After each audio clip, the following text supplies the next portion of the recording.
What we could do is just make that look a little bit more interesting rather than just a block or a platform that somebody stands on.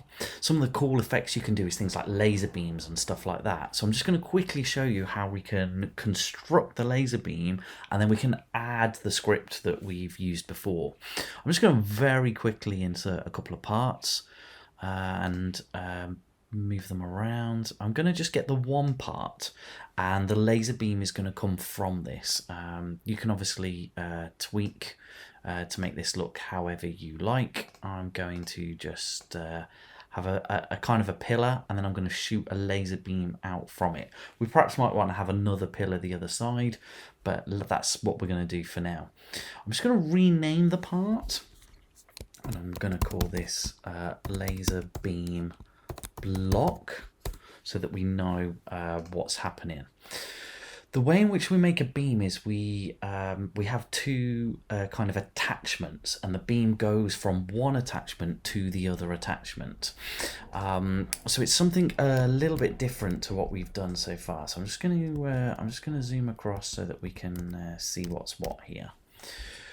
In order to see attachments, actually they're turned off by default. So over in the model tab, over here we can see that there's constraint details. So over here we can see that there is the create and the constraint details. Now if we turn this on, and this is now highlighted, what this means is we can now actually see the constraint details. And if I come into create, into the drop down and pick attachment, you'll see that the cursor changes, and it is a little bit difficult to see, so this can get a bit fiddly. So I'm going to click, and you'll see that there is a little green ball there. It's very tiny. I'm just going to click off into space now and just click another one.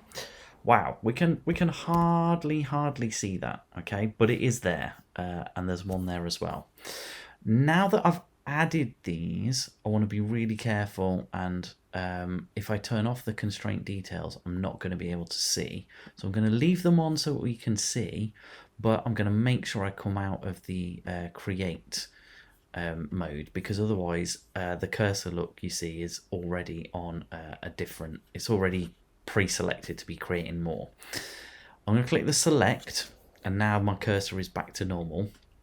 And what we've got is we've got these two attachments. Now, one of them has gone over here, right? So this is why we use the Explorer, because it's really, really important. So I've got this attachment, this laser beam block with one on it, and this other one here that's over here on the base plate. So let's just click and move that so it becomes in the laser beam block. All right. So I've got two attachments. I've got one there, and I've got one that's now suddenly over there in the distance. We'll fix that in a moment, but what we've got is we've got our first attachment and our second attachment. Okay, in the laser beam block itself, we'll click the plus icon, and what we'll do is we'll add in here a beam. So we'll search and we'll add a beam in.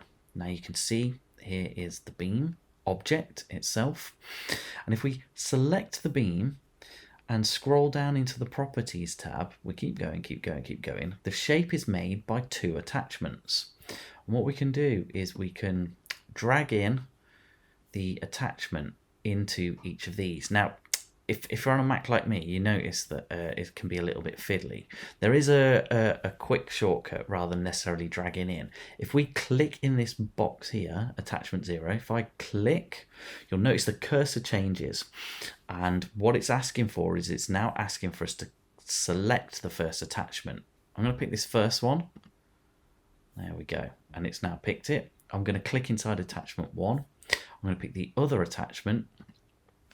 And we have our laser beam object flying off into the sky. Okay, so we've got this laser beam. Okay, it doesn't do anything. It doesn't look great at the moment. So let's look and see how we can change this. Now, the beam is something great because it automatically animates and moves through a texture. So if we apply a texture to this beam, it will cycle through it. So you can use this to make things like waterfalls and running water and laser beams and other things like that as well. Let's pick face camera in the properties. So it will orientate towards facing the camera. And if we scroll on down, we can see we've got a few settings here, width 0 and width 0, which we're going to change in a moment to get the size of what it is that we want to do. Let's scroll on up. We've got the color enabled, blah, blah, blah. Texture is currently empty. We don't have a texture. Now we can search in the images, find an image and get the asset ID. I've got one pre-done here for this video, and I'm going to type that in and press enter. And it's a texture of just a kind of a wiggly beam, and you can see it's animating it, and already it's looking pretty interesting. Let's come over and take a look, shall we? Okay, so you can see that it is animating around. I'm going to just click back on the beam, and I'm going to take a little look at changing perhaps the width, making it a bit wider, maybe a bit taller. Okay, and perhaps we can alter the color. Let's give it a kind of really cool kind of green color like that. Okay, now then, let's navigate around. Yeah, there we go. We've got this laser beam kind of flying out. So it's just a visual, okay?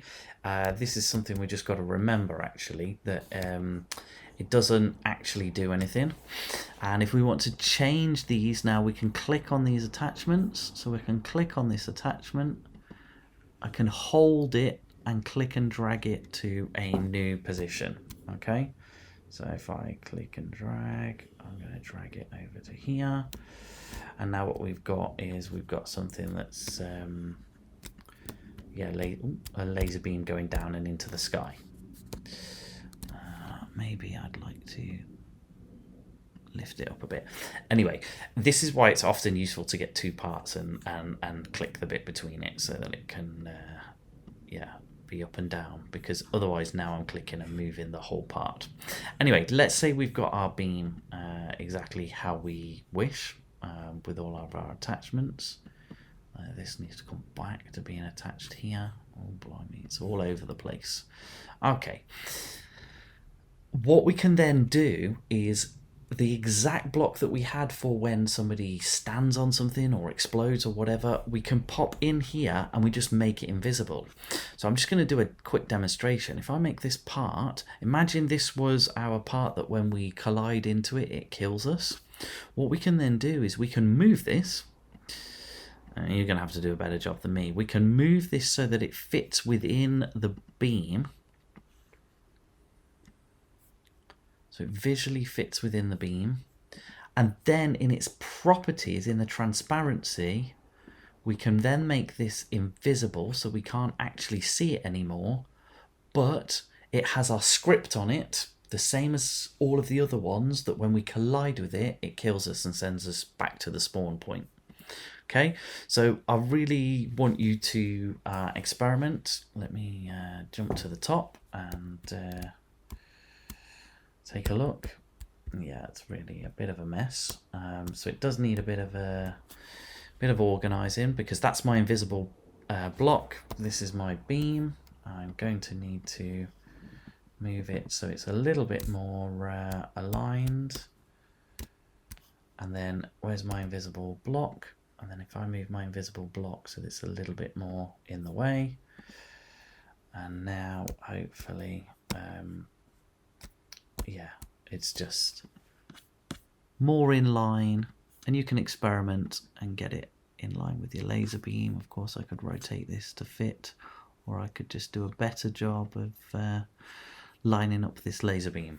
Okay, and so now if this part here has our script on it, this would have been our kill player, and we attach our kill player script to this, then our player is going to walk through this and it'll look like a laser beam, and when we hit it, it's going to kill us. So really, this is all about how we can add just some interesting visual effects to the stuff that we've got already.